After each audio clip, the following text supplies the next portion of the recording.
Welcome to Ramya's family vlog. എന്ത് ചൂടല്ലേ പുറത്ത്. ഞങ്ങൾ ഇന്ന് വാട്ടർമെലൺ കൊണ്ടുള്ള ഒരു പുതിയ ഡ്രിങ്കുമായിട്ടാണ് വന്നിരിക്കുന്നത്. എല്ലാവരും ട്രൈ ചെയ്ത് നോക്കണം കേട്ടോ. വളരെ ടേസ്റ്റി ആയിട്ടുള്ളൊരു ഡ്രിങ്കിനെ പറ്റിയാണ് ഇപ്പോൾ പറഞ്ഞുകൊണ്ടിരിക്കുന്നത്. വാട്ടർമെലൻ്റെ കാര്യം പറയേണ്ട ആവശ്യമില്ലല്ലോ, ഒരുപാട് ജലാംശം ശരീരത്തിൽ കിട്ടുന്ന ഒരു ഫ്രൂട്ട് കൂടിയാണ് വാട്ടർമെലൺ എന്ന് പറയുന്നത്. അപ്പോൾ വാട്ടർമെലണിനകത്തിരിക്കുന്ന പാർട്ട് അത്രയും ഞങ്ങളൊന്ന് ഇളക്കി എടുത്തിട്ടുണ്ട്. അതൊന്ന് മിക്സിയിലിട്ട് ഒന്ന് ജസ്റ്റ് ഒന്ന് അടിച്ചെടുത്താൽ മതി. അപ്പോഴത്തേക്കും നന്നായിട്ട് അത് അരഞ്ഞ് കിട്ടും. അതിൻ്റെ ജ്യൂസാണ് നമുക്കിതിന് ആവശ്യം. അപ്പം നന്നായിട്ടൊന്ന് അരിച്ചെടുക്കുക.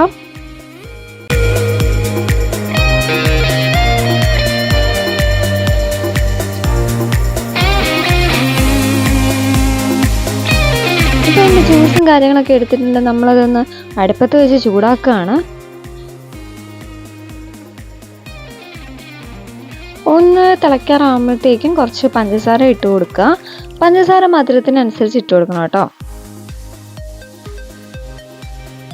ഇതായിപ്പോൾ തിളച്ച് തുടങ്ങിയിട്ടുണ്ട്. നന്നായിട്ട് ഇളക്കി കൊടുക്കണം.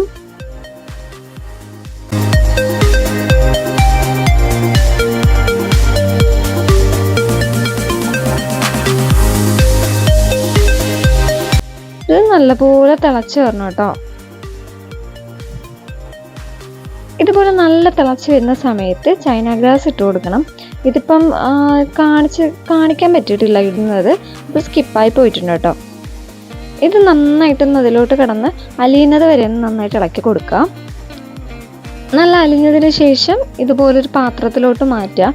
നമ്മളിപ്പോൾ ഒരു ജെല്ലെടുക്കുവാണ് ഇതിൻ്റെ, അതിന് വേണ്ടിയിട്ടാണ്.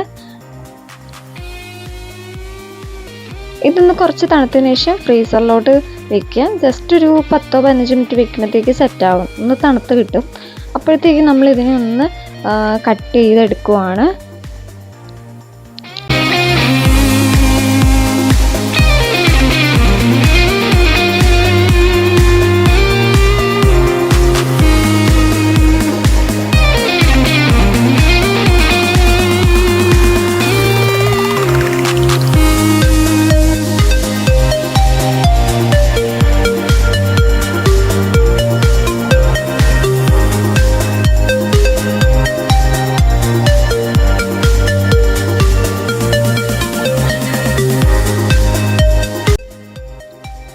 ഇതിപ്പോൾ കട്ട് ചെയ്തെടുത്തിട്ടുണ്ട്. ആ പീസിനെ വേറൊരു പാത്രത്തിലോട്ട് നമ്മൾ മാറ്റുകയാണ്.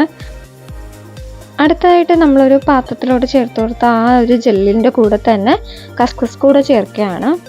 നേരത്തെ വെള്ളത്തിലിട്ട് വെച്ചിരുന്ന കസ്കസാണ് കേട്ടോ ചേർക്കുന്നത്. പിന്നെ മിൽക്ക് മെയ്ഡ് ചേർക്കുകയാണ്. ഇത് നിങ്ങളുടെ മധുരത്തിനനുസരിച്ച് ചേർക്കാം കേട്ടോ.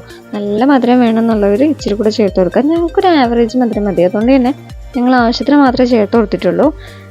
ഇതും നിങ്ങളുടെ ആവശ്യമനുസരിച്ച് ചേർത്ത് കൊടുത്തതിന് ശേഷം അടുത്തതായിട്ട് പാല് ചേർത്ത് കൊടുക്കുക. പാലൊന്ന് തണുപ്പിച്ച പാലാണ് ഒന്ന് ചേർത്ത് കൊടുക്കുക. അത് ഒന്ന് നന്നായിട്ട് മിക്സ് ചെയ്ത് കൊടുക്കുക. ഐസ് ക്യൂബ് ചേർക്കാം കേട്ടോ വേണമെന്നുള്ളവർക്ക്. ഞങ്ങളിവിടെ ഐസ് ക്യൂബ് ചേർക്കുന്നില്ല. ഇനി ചേർക്കുന്നത് കുറച്ച് തണ്ണിമത്തൻ്റെ പീസാണ്. അതുകൂടെ ചേർത്തിട്ട് നന്നായിട്ടൊന്ന് ഇളക്കി കൊടുക്കുക. നല്ലൊരു ഡ്രിങ്കാണ്. എല്ലാവരും ട്രൈ ചെയ്ത് നോക്കുക, അഭിപ്രായങ്ങളുണ്ട് അറിയിക്കുക. അതുപോലെ തന്നെ ഞങ്ങളുടെ ചാനൽ ആദ്യമായിട്ടാണ് കാണുന്നതെങ്കിൽ വീഡിയോ ലൈക്ക് ചെയ്യുക, സബ്സ്ക്രൈബ് ചെയ്യുക. അപ്പോൾ താങ്ക് യു, ബൈ.